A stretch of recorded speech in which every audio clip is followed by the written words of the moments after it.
দুলু মিয়া। কোরবানির ঈদে দেশের বিভিন্ন প্রেক্ষাগৃহে সিনেমা প্রেমীরা দেখেছিল সুপারস্টার শাকিব খানের তুফান ঝড়।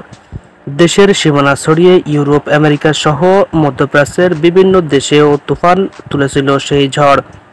তবে পাশের দেশ ভারতে সেই দাপট দেখাতে পারেনি তুফান।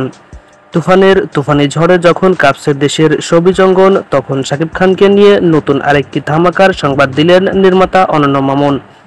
৬ সেপ্টেম্বর দেশের প্রেক্ষাগৃহে বিভিন্ন দেশে একযোগে মুক্তি পাবে শাকিব খান অভিনীত রোমান্টিক থ্রিলার গল্পের সিনেমা দরদ। গল্পের প্রয়োজনে দেশের মেগাস্টার শাকিবকে দেখা যাবে বিভিন্ন চরিত্রে। শাকিব খান অভিনীত প্রথম প্যান ইন্ডিয়া সিনেমা দরদ।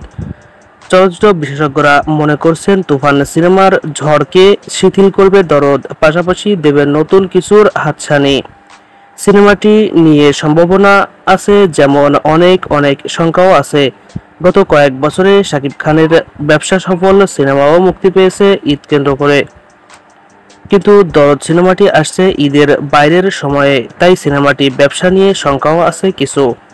2 মাস ধরে সিনেমার প্রচার হওয়ার কথা থাকলেও তা এখনো শুরু হয়নি। দরদ সিনেমার শাকিব খানের সঙ্গে প্রথমবার জুটি বেঁধেছে, পর্দায় আসছেন বলিউড অভিনেত্রী সোনাল চৌহান। এতে শাকিব খান সোনাল চৌহান ছাড়াও অভিনয় করেছেন ভারত, বাংলাদেশের